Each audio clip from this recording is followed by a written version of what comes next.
Hi everyone, I'm Shelly and you're watching There's No Place Like Home.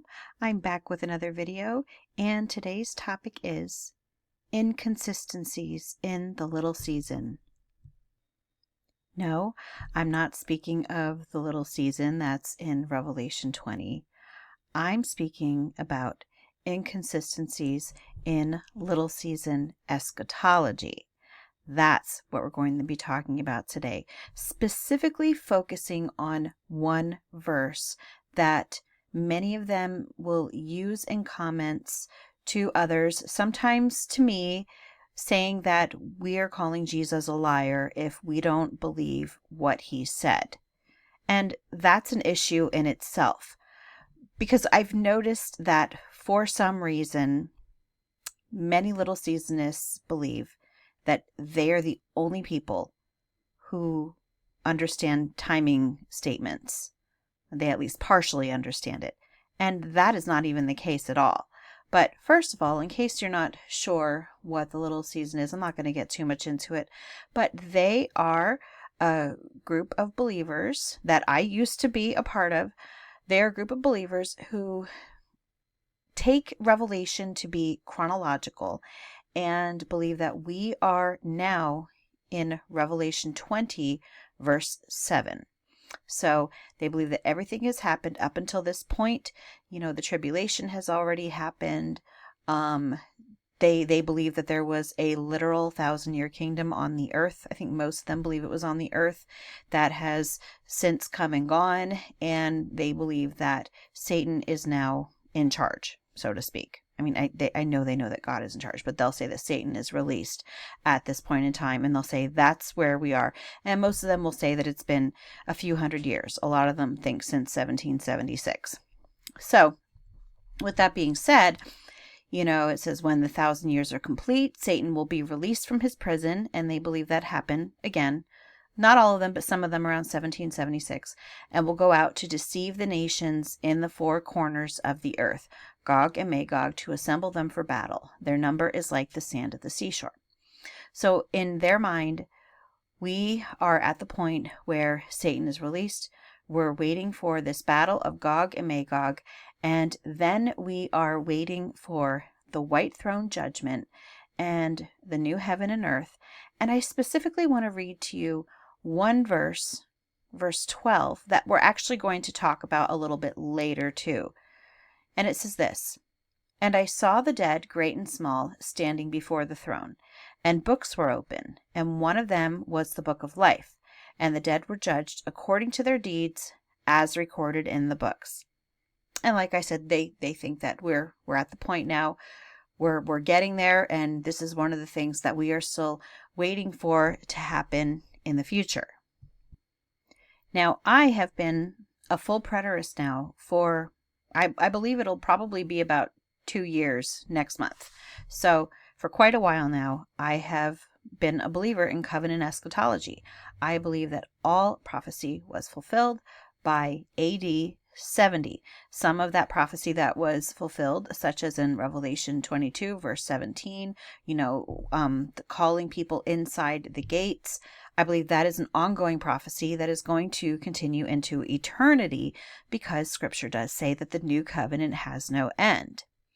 Now, since coming to full preterism 2 years ago, I've made several videos about why I left the little season camp, because the little season camp is very, very, very, very, very passionate about what they believe.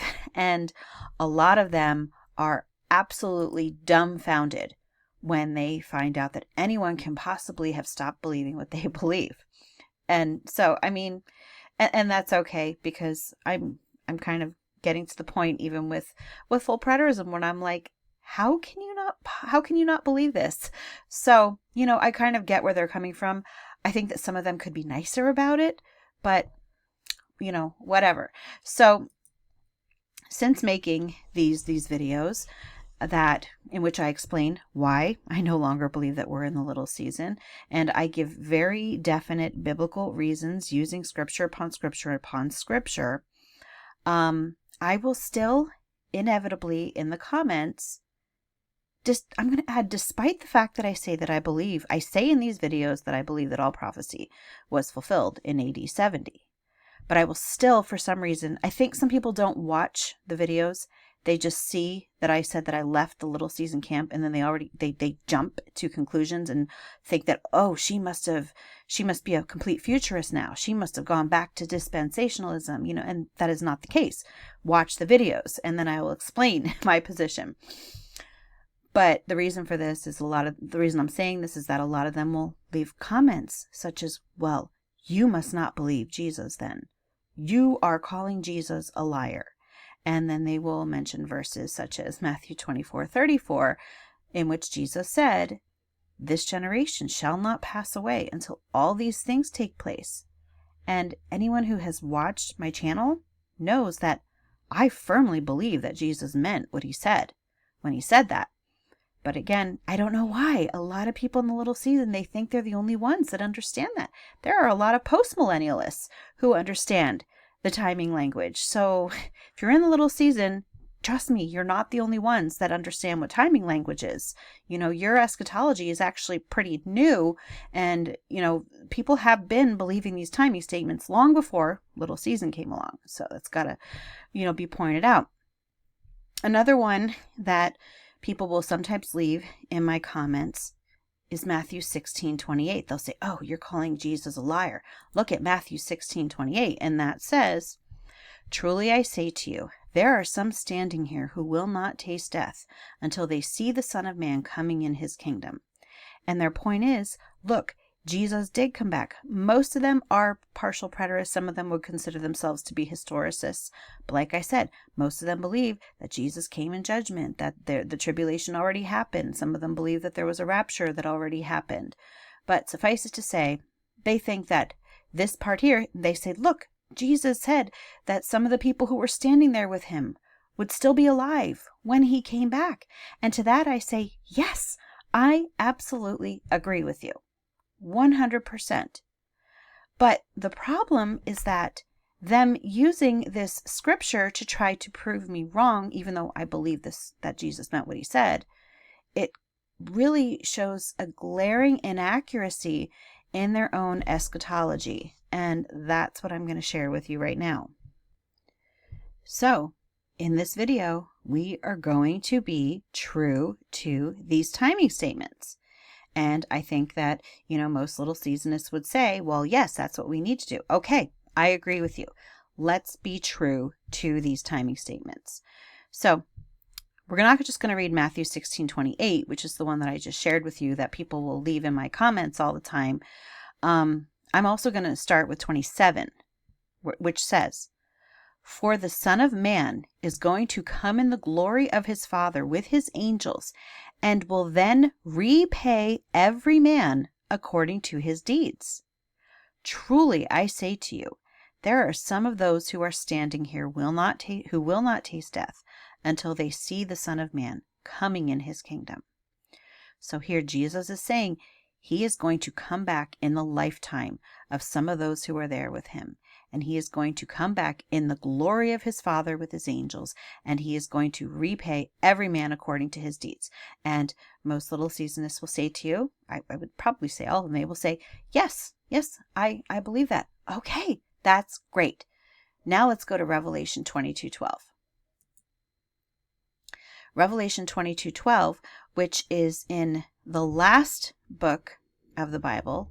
It's in the last chapter of Revelation. So again, remember in, the little season, they believe that we're in Revelation 20, and they believe that we are waiting for this white throne judgment and, being repaid according to what you have done. That is judgment, correct? And here Jesus said it would happen in the lifetime of the people standing there. But he goes in Revelation 22:12, Jesus said, behold, I am coming soon, bringing my recompense with me to repay each one for what he has done. So here is Jesus in the last chapter of Revelation. It's bookended, saying that again, same thing that he said in Matthew 16:28. Matthew 16:28, he's going to come in the lifetime of some of those who are standing there to repay them according to their deeds for judgment.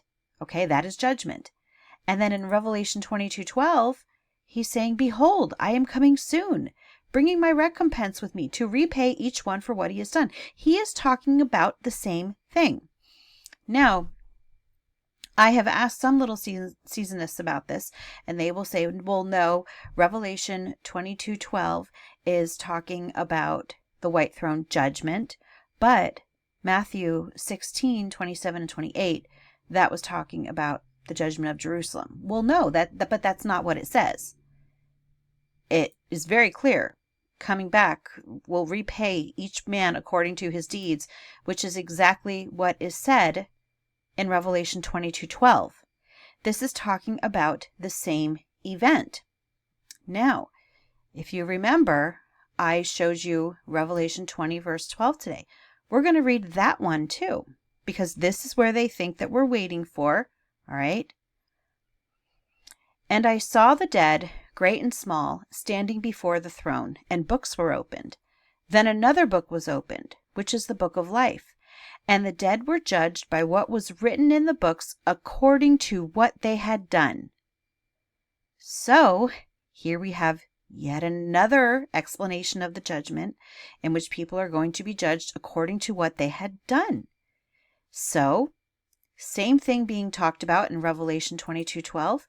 And yes, the same thing being talked about in Matthew 16:27 and 28, in which Jesus said, some of you are still going to be alive when this happens. And then again, Revelation 22:12, Jesus said this was going to happen soon. He was coming soon. But for some reason, there's this idea that it didn't happen yet because it's after everything else in Revelation 20. And this is one of the problems of reading Revelation chronologically. It's not a chronological book. It's recapitulatory. It's repetition. It gives the same event from different perspectives. Okay, that's what it is. But we're not even done. Okay, we are not done. So, we just read Revelation 20 verse 12. It's talking about the white throne judgment. And then there's the books were open. Another book was open. The book of life. The dead were judged by what was written in the books according to what they had done. Now let's go to Daniel 12. All right. At that time, Michael, the great prince, who stands watch over your people, will rise up. There will be a time of distress, the likes of which will never have occurred from the beginning of nations until that time.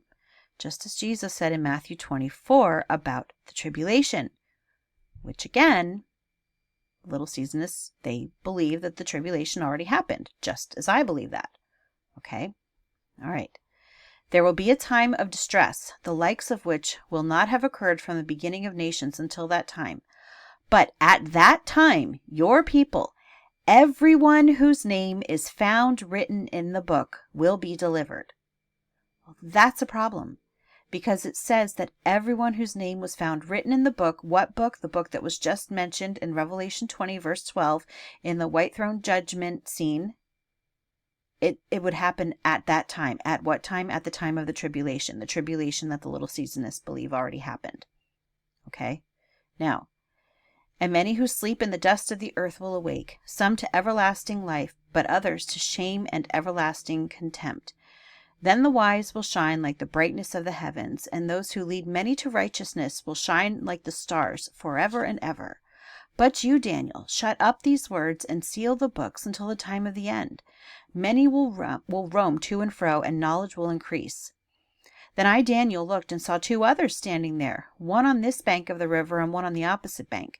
One of them said to the man dressed in linen, who was above the waters of the river, how long until the fulfillment of these wonders? So he's asking, when is this going to happen? When is this time worse than any other that has never happened before, aka the tribulation? When is this going to happen?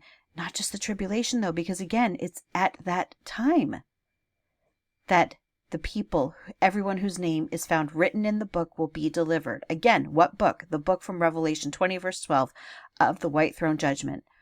So they're asking, when's this going to happen? And the man dressed in linen, who was above the waters of the river, raised his right hand and his left hand toward heaven, and I heard him swear by him who lives forever, saying, it will be for a time and times and half a time. When the power of the holy people has finally been shattered, all these things will be complete. What is time and times and half a time? It's 3.5 years. When the power of the holy people has finally been shattered. What was the power of the holy people? The power of the holy people was the old covenant. And what was the symbol of that old covenant? It was the temple. When was the temple destroyed? In AD 70. Interestingly, the Jewish-Roman War that led up to the destruction of the temple was 3.5 years. Time, times, and half a time.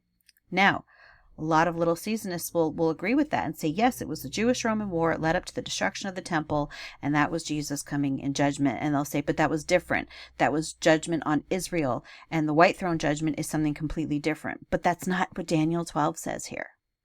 Daniel 12 says that everyone whose name is found written in the book will be delivered at that time, at the time of the tribulation, which would happen, we can just say, at the destruction of the temple, at the shattering of the power of the holy people. So, right now, we have all these passages that consistently show that the judgment, and yes, I'm referring to the judgment that the Little Seasonists are waiting for in verse 12, in which everyone would be judged according to their deeds. Well, Jesus said in Matthew 16, 27 and 28, some of the people standing there with him would still be alive when it happened. In Revelation 22:12, he said it was happening soon. In Daniel 12, Daniel was told that it would happen at the shattering of the power of the holy people. And again, it says that it would happen at the time of the tribulation, which kind of completely debunks the whole idea of a literal 1,000-year period in which the tribulation would happen first, then there's a 1,000-year period, then Satan is released, then the judgment comes. No, that's not what it says here. It says that it would happen at the time of the tribulation. So here we have some of you standing here will still be alive. I am coming soon. At the shattering of the power of the holy people, destruction of the temple, and then here we have it here. It's the same event in Revelation 20, verse 12. And we also see the similarity because we have whose name is found written in the book. What book? The book of life, the one from Revelation 12. This is all the same event. Now, I know that I've tried to explain so many things that I think are so clear, and I'm like, how can you not see this? I'm sure, though, there are some people, someone mentioned to me that I'm an INFJ, so that's probably why not everyone sees things like I do. Things that I think are so clear are just not clear to other people. But I also know that some people just really cling so tightly to theories that they have basically become enamored with. They just like the idea of living in the little season right now. And they like the idea of trying to find like all of this deception that's happening everywhere. And it has become not even just a hobby. It's become an obsession for people. So I think that for people like that, it can be hard for them, even when they have evidence right in front of them, it can be hard for them to see it. But I'm hoping that for those people who are just kind of looking into Little Season but don't really understand it quite yet or aren't quite fully there, I'm hoping they're realizing where these inconsistencies are in it before they get to the point where they're obsessed with it. I thank the Lord every day that even though I was quite obsessed with it for a while, he delivered me from it. And I thank him so much for that because the scriptures are so clear to me now, and I'm just understanding things in a way that I never have before. So I don't know if this helped you to understand that Matthew 16, 27 and 28, Revelation 22:12, Daniel 12, and Revelation 20 verse 12 are all talking about the same judgment, and we were given the time over and over and over again when this would happen. And guess what?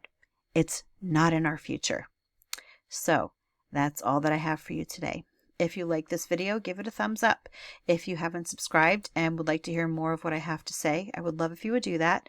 If you have any questions or comments, you can leave one down below. And if you like my work and would like to become a channel member, I will leave a link in the description box for that as well, or you can just click on it right on my channel page. And I hope you have a great day.